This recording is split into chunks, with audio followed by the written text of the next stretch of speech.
Welcome back to Strange Mind 6. I'm your host, Ruby, and today we're going to be getting back into the Octunnumi. But before that, I would like you all to please hit that like button, and if you're not already, please hit that subscribe button. It would honestly mean a lot to me. And now, grab your snacks, grab your drinks, or you can sit back and relax. And let's get into the Octunnumi.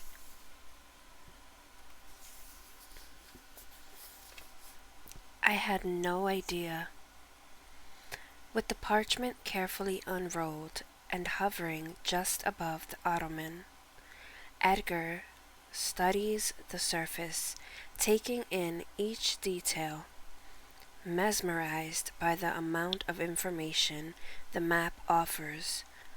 The professor mutters to himself as he works his way around, pushing the sofas away, allowing him clearer access to the four corners as he slowly scans his way over its entire surface. His magnifying glass, the only thing separating his face from the map. Absolutely no idea, the professor repeats under his breath. Of what, sir? Reg addresses the professor. Well, the extent of it all, of course. He smiles, straightening and gesturing the parchment and the layers. Where are they? He asks. Reg looks uncertainly to Trad, who shrugs. Well? The professor insists, glancing at Reg from under his eyebrows. Yes, of course, sir. Reg moves to the ottoman. Sir. He gestures for the professor to stand clear, lightly tapping 3 consecutive points on the edge of the map. Reg activates the insumid layers, appearing one after the other, each one shimmering slightly as they stack higher and higher. Extraordinary, the professor breathes as he edges backwards to enable a view of the uppermost map. Sir? Trad takes Edgar's arm and guides him still further back as the map sends satellite insumids from various levels. By way of signaling its completion, the shimmering maps become stationary and solid. Is that it? These are the UK insumids, sir. Reg nods. Of course, each country will have its own, he adds, but this... He lightly touches one corner of the entire map from the globe with smaller spheres of various sizes floating around the Earth. They, too, have their own satellite globes. Is the world map, sir. As you can see, it appears that, for now, it is only we who are affected. The UK is a mass of pulsating red lights. Reg taps one of the globes, returning the map to its original state. For now, at least, he adds. Extraordinary. Simply extraordinary, the professor mutters. Again, as he circles the map. I knew we only protected Fethris, he says, indicating the original map. But this... He sweeps his hand. This is beyond anything. It's quite something, sir, Trad agrees. You've seen it before? he asks, slightly alarmed. Just the ones, sir. At the Bewitchers, sir. The corners of the professor's mouth twitch at a distant, not so pleasant memory at the mention of the Bewitchers. Yes, quite, he mutters. Turning his attention back to the map, he says, Of course. Why should you have seen it? We only have jurisdiction over the access points to and from the Fethris. These, he stands on a chair and peers into a midsection, viewing the cross-dimensional access points. Are astounding, he murmurs.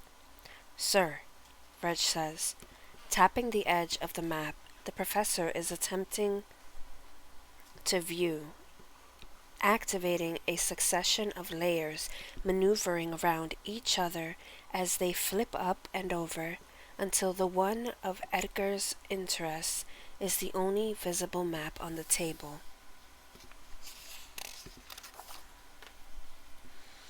Extraordinary, the professor breathes. And they will do all of this? Reg taps the maps. It returns to its original position within the layers, and he taps a higher one.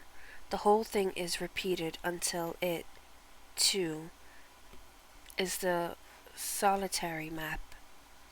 Basically, sir, any part, connection, or link. Reg confirms.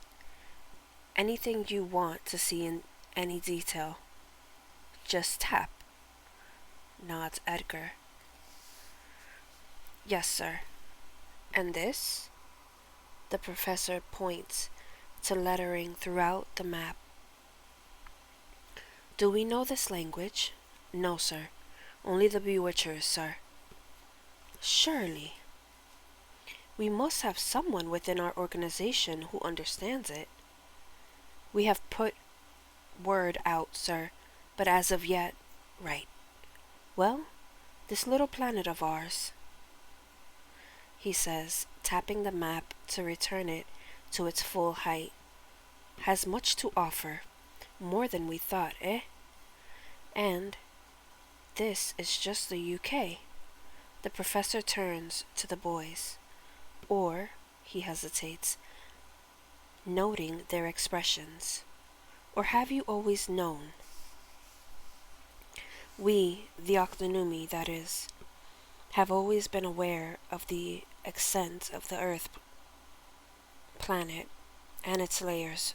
Yes, sir, Reg answers, struggling to keep the annoyance from his tone. At this revelation, he continues, and it is your belief that our operatives, the ones who cannot be contacted, are in here somewhere? He gestures at the map. Yes, sir. Where exactly? Clearing his throat, Reg double taps the first layer. Flashing lights spring up across all levels. I take it that's me, huh? The professor indicates a blinking light over the manor house, one of a multitude of red, amber, green, and blue pulsating dots scattering throughout. The blue indicates I'm found, yes? He smiles at the boys. Safe and accounted for. Like these good fellows. Noting other blue lights flashing. Yes, sir. And is it your intention to go to these other instruments to bring our people back? No, sir. Unless indicated red, they are safer where they are. And what of the Reds? The professor asks. Extraction teams have already been deployed, sir. Reg replies. We are updated in real time, sir. So as they are found, or known to be found, we will know. But, Trad steps forward as he speaks, throwing images to the air. If we are to find the children, Then we need to gather the original team.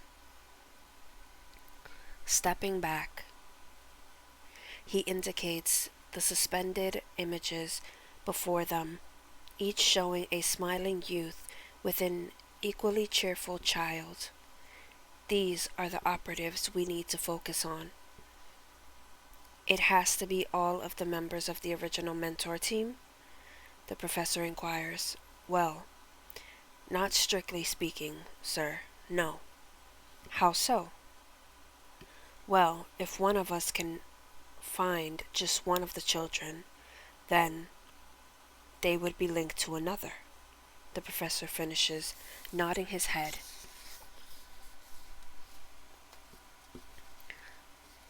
Yes, sir. That is the hope. However, none of the team that we are in contact with, myself and Reg included, have reported picking up any vibrations, so you're thinking that a team member you have not contacted may be able to as well, the professor adds. Yes, sir. And the professor steps forward, studying the images. Caddison, he inquires, I take it you know of my daughter's current whereabouts? We believe so, sir. And this is, he asks, gesturing the maps. We have a rough location, sir. Reg indicates the second level in Summit. Of course, it does not occupy a stationary position, but this was its last location. Then I suggest we start there, the professor says, reaching for his bag. But sir, as I explained, Trad insists, we were given instructions to get you safely to the Octunnumi. And I want to make sure that at least one member of my family's safety is not in jeopardy. His tone making it quite clear he is not going to take no for an answer. Smiling, he continues, I believe you need to be at the storage facility in the Neovanarts sector, he says, striding across the room to the heavy paneled door leading out to the main hall. Grabbing his trilby and trench coat from the coat stand, leaving it to rock back into position, he swings open the door. Far from the ordinate reception hall of the manor house that they were expecting, the frantic activity beyond the door is that of the narrow streets that make up Novenant sector. Placing his hat on his head, coat over one arm, and bag in the hand, the professor looks back and says, Well, shall we? And that is the end of this chapter. I know it's very short. I'm actually surprised that it was really short, but I do hope that you guys liked it, and definitely tune in next time. And maybe the next chapter will be a little bit longer. Actually, let me just check. It's short as well, but we can do a double chapter. And I think that would actually be good. So, this is Ruby, signing off, my dear friends.